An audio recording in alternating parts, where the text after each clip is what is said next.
नमस्कार दोस्तों, मैं प्रशांत कुमार शर्मा आप सभी का स्वागत करता हूं हमारे YouTube चैनल गार्गी क्लासेस पर।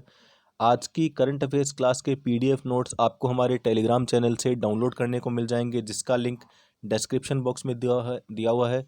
तो शुरू करते हैं हम आज 22 मई 2020 की प्रमुख राष्ट्रीय और अंतर्राष्ट्रीय घटनाओं पर आधारित हमारी आज की क्लास, जिसके अंतर्गत हमारा सबसे पहला टॉपिक है मेक इन इंडिया को बढ़ावा देने के लिए रक्षा मंत्रालय के द्वारा 26 रक्षा वस्तुएं मंजूर की गई हैं।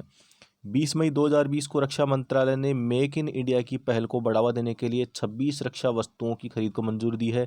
यह सार्वजनिक खरीद 2017 के संशोधन के माध्यम से किया गया है। रक्षा मंत्रालय ने अभी तक 127 वस्तुओं को अधिसूचित किया है, जिसके तहत स्थानीय आपूर्तिकर्ताओं को वरीयता दी जाएगी, अर्थात उनसे पहले खरीदा जाएगा। और 127 वस्तुओं में से ये जो 26 वस्तुएं हैं उन्हें अधिक महत्वपूर्ण माना गया है। इन 26 वस्तुओं की विशेष वरीयता दी गई है। सार्वजनिक खरीद आदेश 2017 के खंड 3A के तहत 26 वस्तुओं को महत्वपूर्ण बना दिया गया है।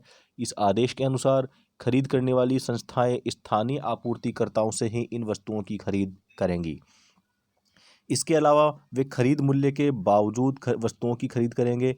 ऐसा इसलिए किया गया है ताकि स्थानीय आपूर्तिकर्ता न्यूनतम स्थानीय सामग्री को पूरा करें।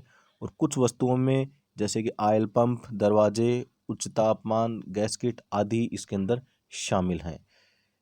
सार्वजनिक खरीद आदेश के बारे में जानकारी प्राप्त करें तो ये जो मेक इन इंडिया अभियान को बढ़ावा देने के लिए ये वर्ष 2017 के अंदर सार्वजनिक खरीद आदेश जारी किया गया। यह आय और रोजगार में सुधार के लिए वस्तुओं और सेवाओं के उत्पादन और विनिर्माण को बढ़ावा देता है। इसके अलावा हम बात करें आत्मनिर्भर भारत अभियान के बारे में, तो जो उपरोक्त कदम है देश की आर्थिक वृद्धि को बढ़ावा देने के लिए किए जा रहे हैं। और कोविड-19 के खतरे के कारण भारत के MSME अर्थात micro small and medium enterprises बुरी तरह प्रभावित हुए हैं। अन्य सभी पहलों के बीच भारत सरकार इस योजना के तहत स्थानीय रूप से निर्मित सामग्री को महत्व देगी। इसे हासिल करने के लिए रक्षा क्षेत्र में कुछ वस्तुओं के आयात पर प्रतिबंध भी लगाया जाएगा, जिसके द्वारा देश के स्वदेशीकरण में सुधार किया जाएगा। आयुष्मान भारत के लाभार्थियों की जो संख्या है वो 1 करोड़ के पार पहुंच गई है। 20 मई 2020 को आयुष्मान भारत के लाभार्थियों की संख्या 1 करोड़ के पार हो गई है। प्रधानमंत्री नरेंद्र मोदी ने इस योजना के 1 करोड़वें लाभार्थी के साथ टेलीफोन पर बातचीत भी की है। कोविड-19 के बाद भारत सरकार ने आयुष्मान भारत के तहत बीमारी का जो परीक्षण और उपचार निःशुल्क किया। और कोविड-19 का परीक्षण ICMR के द्वारा तय प्रोटोकॉल के अनुसार ही किया जा रहा है। ICMR के द्वारा अधिकृत परीक्षण सुविधाओं को आयुष्मान भारत प्रधानमंत्री जन आरोग्य योजना के साथ जोड़ा गया था। यह अप्रैल 2020 में किया गया था और इसके माध्यम से भारत सरकार अब तक आयुष्मान भारत के लाभार्थियों को निःशुल्क प्रशिक्षण सुविधाएं प्रदान कर रहा है। इसके अलावा हम इस स्कीम के बारे में और अधिक जानकारी प्राप्त करते हैं। तो आयुष्मान भारत योजना 2018 के अंदर शुरू की गई थी और इसे पहले राष्ट्रीय स्वास्थ्य सुरक्षा योजना के रूप में जाना जाता था। यह योजना प्रति परिवार प्रतिवर्ष 5 लाख का बीमा कवर प्रदान करती है, जिसके अंतर्गत पात्र परिवार सामाजिक, आर्थिक, जाति जनगणना के आधार पर तय किए जाते हैं। इसकी जो शुरुआत है वो 1 अप्रैल 2018 को संपूर्ण भारत के अंदर लागू करके की गई थी। और 2018 का जो बजट सेशन है उसमें तत्कालीन वित्त मंत्री अरुण जेटली के द्वारा इसकी घोषणा की गई थी। इसके महत्व के बारे में बात करें तो राष्ट्रीय नमूना सर्वेक्षण कार्यालय के अनुसार लगभग 82% जो शहरी परिवारों और 86% ग्रामीण परिवारों के पास में स्वास्थ्य बीमा नहीं है। लगभग 17% भारतीय परिवार अपने बजट का 10वां हिस्सा स्वास्थ्य सेवाओं पर खर्च करते हैं। इसलिए इन मुद्दों को हल करने के लिए भारत सरकार ने राष्ट्रीय स्वास्थ्य नीति 2017 के तहत आयुष्मान भारत मिशन शुरू किया था। कोविड-19 BCG वैक्सीन पर ICMR क्लिनिकल परीक्षण कर रहा है। Indian council of medical research यानी ICMR कोविड-19 के खिलाफ TB के टीके की प्रभावकारिता पर जांच करने के लिए नैदानिक परीक्षण कर रहा है। ICMR कोविड-19 संक्रमण रोगियों की मृत्यु को कम करने के लिए भारत की वैक्सीन क्षमता पर फोकस कर रहा है। और कोविड-19 रोगियों में BCG वैक्सीन की प्रभावकारिता का पता करने वाले परीक्षणों का संचालन राष्ट्रीय क्षय रोग अनुसंधान संस्थान के साथ मिलकर के किया जाएगा। जो BCG वैक्सीन है इसके बारे में बात करें तो जो BCG वैक्सीन है ये बैसिलस कैलमेट-गुएरिन है, जो एक वैक्सीन है जो माइक्रोबैक्टीरियम बोविस के जीवित क्षीण स्ट्रेन का उपयोग करता है। अर्थात ये एक कुल मिलाकर जीवित जो वायरस ही होते हैं जो काफ़ी कमज़ोर होता है, अर्थात ये रोगाणु जो है इनकी शक्ति को कृत्रिम रूप से अक्षम हो जाती है, उनको काफ़ी कम कर दिया जाता है। राष्ट्रीय BCG टीकाकरण नीति, भारत वर्तमान में राष्ट्रीय BCG टीकाकरण नीति का पालन कर रहा है और राष्ट्रीय परिवार स्वास्थ्य सर्वेक्षण के अनुसार 12 से 23 महीने के आयु वर्ग के लगभग 91.9% बच्चे BCG का यह टीका प्राप्त कर रहे हैं, अर्थात उन्हें यह टीका लगाया जा रहा है। सर्वेक्षण में यह भी कहा गया है कि भारत में एक वर्ष में 2800 लाख BCG वैक्सीन की खुराक बनाने की क्षमता है। इसकी पृष्ठभूमि के बारे में बात करें तो न्यूयॉर्क इंस्टीट्यूट ऑफ टेक्नोलॉजी के बायोमेडिकल साइंसेज के शोधकर्ताओं के अनुसार BCG वैक्सीन प्रोग्राम वाले देशों में कोविड-19 की घटनाएं अपेक्षाकृत कम हो रही हैं। लेस इन्वेसिव सर्फेक्टेंट एडमिनिस्ट्रेशन, हाल ही में यह एक तकनीक है जो कि जिसे लेस इन्वेसिव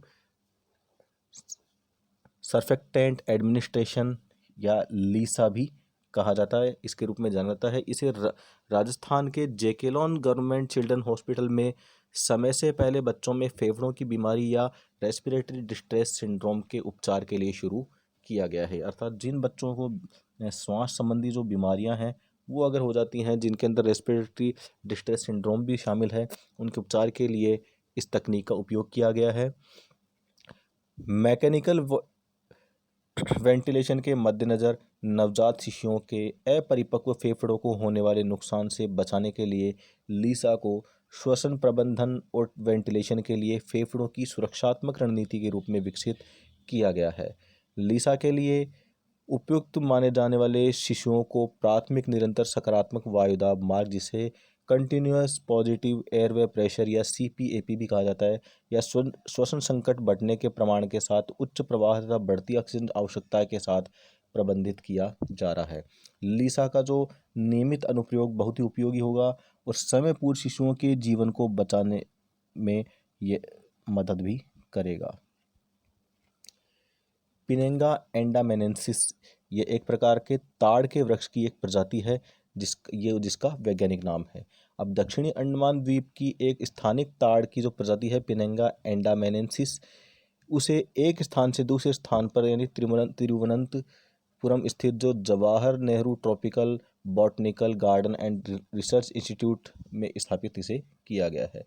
इस प्रजाति की कुल संख्या लगभग 600 है, जो केवल दक्षिणी अंडमान के माउंट हैरियट नेशनल पार्क के अंदर एक सदाबहार वन क्षेत्र के अंदर होती है। इसका यह जो नाम है पिनेंगा एंडामेनेंसिस, यह नाम पेनांग से लिया गया है जो कि आधुनिक मलेशियाई राज्य है। इसे IUCN की रेड लिस्ट में गंभीर रूप से लुप्तप्राय यानी क्रिटिकली एंडेंजर्ड प्रजाति के रूप श्रेणी में रखा गया है और यह अंडमान द्वीप समूह के स्थानिक ताड़ प्रजातियों में से एक है, जिसका जो तस्वीर में या इसका जो चित्र है ये देख पा रहे हैं, ये उसी पिनेंगा एंडामेनेंसिस नामक जो प्रजाति का जो ताड़ का वृक्ष है उसकी एक इमेज है। माउंट हैरियट नेशनल पार्क के बारे में बात करें तो एक राष्ट्रीय उद्यान है जो भारत के केंद्र शासित प्रदेश अंडमान निकोबार द्वीप समूह में स्थित है। वर्ष 1969 के अंदर इसकी स्थापना की गई और यह पार्क 4.62 वर्ग किलोमीटर के क्षेत्र के अंदर फैला हुआ है। और इस मैप के अंदर आप इसको देख पा रहे हैं, ये मैप है, इस मैप के अंदर आप इसको देख पा रहे हैं तो अंडमान निकोबार द्वीप समूह के अंदर ये इसकी लोकेशन दी गई है। ये जो नेशनल पार्क है माउंट हैरियट नेशनल पार्क, इसकी लोकेशन यहाँ पर आपको दी गई है, इसको आप देख सकते हैं। माउंट हैरियट जो है 300 इसकी जो एक 383 मीटर जो ऊंची है इसकी एक चोटी है, वो इस पार्क का एक हिस्सा है। अंडमान निकोबार द्वीप समूह में यह तीसरी सबसे ऊंची चोटी है। यहाँ उत्तरी अंडमान में स्थित सैडल पीक है जो 732 मीटर की ऊंचाई के साथ सबसे ऊंची चोटी, और दूसरी सबसे ऊंची चोटी ग्रेट निकोबार में स्थित माउंट थुल्लियर जो 568 मीटर की ऊंचाई लेकर के सेकंड नंबर पर बनी हुई है। ताड़ोबा अंधारी टाइगर रिजर्व, वर्ष 2019 के अंदर महाराष्ट्र के चंद्रपुर जिले में ताड़ोबा अंधारी टाइगर रिजर्व में किए गए एक सर्वेक्षण में रिजर्व के 727 वर्ग किलोमीटर के कोर और बफर एरिया के अंदर 115 बाघों और 151 तेंदुओं की उपस्थिति को दर्ज किया गया है। ताड़ोबा अंधारी टाइगर रिजर्व यानी TATR में 625 वर्ग किलोमीटर कोर एरिया है और 1127 वर्ग किलोमीटर का बफर एरिया शामिल है। इस बार मानव निवास और दुर्गम क्षेत्रों को छोड़ करके 1700 वर्ग किलोमीटर के क्षेत्र में इनकी संख्या का अनुमान मार्क रिकैप्चर और कैमरा ट्रैप दोनों तकनीकों का उपयोग करते हुए लगाया गया है। ताड़ोबा अंधारी टाइगर रिजर्व मध्य भारत में महाराष्ट्र जिले के चंद्रपुर जिले में स्थित है और ये जो अभ्यारण्य है ताड़ोबा वन्यजीव अभ्यारण्य उसे 1955 में राष्ट्रीय उद्यान घोषित किया गया। वहीं अंधारी वन्यजीव अभ्यारण्य को वर्ष 1986 के अंदर राष्ट्रीय उद्यान घोषित किया गया और अब इसका जो वर्तमान नाम है वो दोनों जो वन्यजीव अभ्यारण्य हैं उन्हें मिलाकर के ताड़ोबा अंधारी वन्यजीव अभ्यारण्य टाइगर रिजर्व के नाम से जाना जाता है। ये महाराष्ट्र का सबसे पुराना और सबसे बड़ा राष्ट्रीय उद्यान भी है। ताड़ोबा अंधारी टाइगर रिजर्व महाराष्ट्र राज्य के दूसरे टाइगर रिजर्व के रूप में प्रोजेक्ट टाइगर के तहत वर्ष 1994 से 95 में स्थापित किया गया था।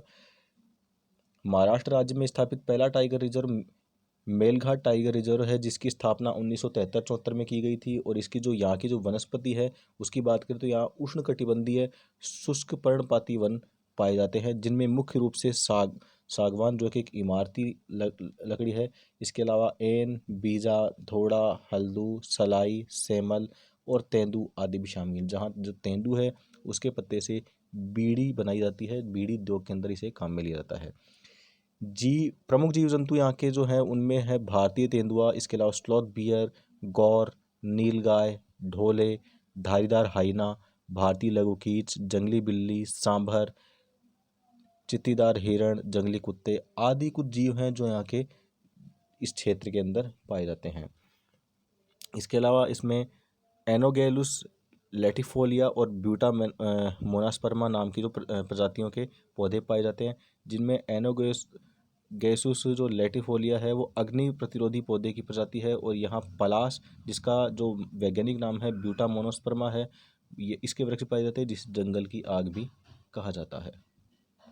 भारतीय निर्यात संगठन महासंघ यानी federation of Indian export organisation ने ये बताया कि भारतीय निर्यात के अंदर 20% की गिरावट दर्ज की गई है और 19 मई 2020 को federation of Indian export organisation ने यह बताया कि भारतीय निर्यात में 20% की गिरावट आई है और इस संगठन के अनुसार ये जो राशि है वो लगभग 50 से 60 बिलियन की डॉलर की है।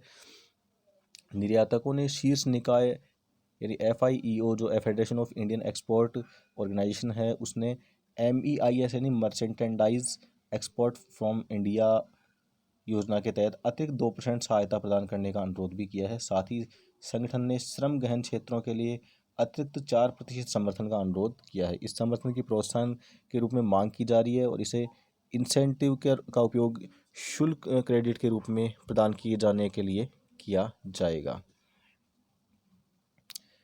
इसके अलावा MEIS के बारे में और बात करें तो MEIS योजना भारत की जो विदेश व्यापार नीति के तहत शुरू की गई है और ये योजना वैश्विक बाजार में भारतीय उत्पादों को प्रतिस्पर्धी बनाने के लिए केंद्रित है।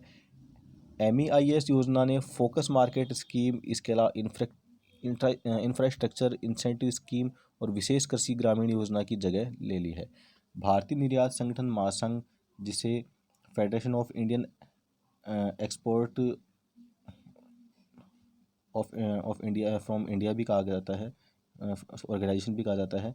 यह जो इसकी स्थापना वाणिज्यिक मंत्रालय के तहत की गई थी और यह निर्यात संवर्धन परिषद का प्रमुख निकाय है। संगठन देश में अंतर्राष्ट्रीय व्यापार समुदाय और केंद्र राज्य सरकारों के बीच एक इंटरफेस प्रदान करता है। और इसी के साथ हमारी आज की करंट अफेयर्स के क्लास के सभी टॉपिक्स कंप्लीट हो गए और बारी है हमारे आज के प्रश्न की। तो हमारा जो आज का प्रश्न है वह है, हाल ही में इंडियन एयरफोर्स के air chief marshal Rakesh Kumar Singh Bhadauria ने वायुसेना की किन 3 परियोजनाओं को स्थगित करने की घोषणा की है। आप अपना जवाब वीडियो को पॉज करके ढूंढ सकते हैं। तो इसका जो सही जवाब है वह है इंडियन एयरफोर्स ने जो 3 प्रमुख योजनाओं को स्थगित किया है हाल ही में और जो भारतीय वायुसेना के जो air chief marshal Rakesh Kumar Singh Bhadauria हैं उन्होंने घोषणा करते हुए ये कहा है कि जो UK से 20 अतिरिक्त हॉक प्लेन्स लिए जाने थे, इसके अलावा अमेरिका से जगुआर फाइटर प्लेन्स और इसके अलावा स्विट्ज़रलैंड से 38 प्लेन खरीदने की जो 8,000 करोड़ रुपए की परियोजना थी उसे अब स्थगित कर दिया गया है। इंडियन एयरफोर्स ने HAL का समर्थन प्राप्त करने मतलब इंडियन एयरफोर्स जो है वो HAL हिंदुस्तान एरोनॉटिक्स लिमिटेड का समर्थन प्राप्त करेगी। साथ ही वह फाइटर प्लेन्स के जो इंजन के अपग्रेडेशन के लिए HAL से सहयोग भी प्राप्त करेगी। सरकार मेक इन इंडिया की जो पॉलिसी है उस पर जोर दे रही है। इसी वजह से यह इंडियन एयरफोर्स के द्वारा यह कदम उठाया गया है और स्वदेशीकरण पर बल दिया जा रहा है, जिसके अंदर रक्षा जो उत्पादन है उसका स्वदेशीकरण मुख्य रूप से इसके अंदर शामिल है। तो इसी के साथ हमारी आज की करंट अफेयर्स की क्लास कंप्लीट होती है। Thank you.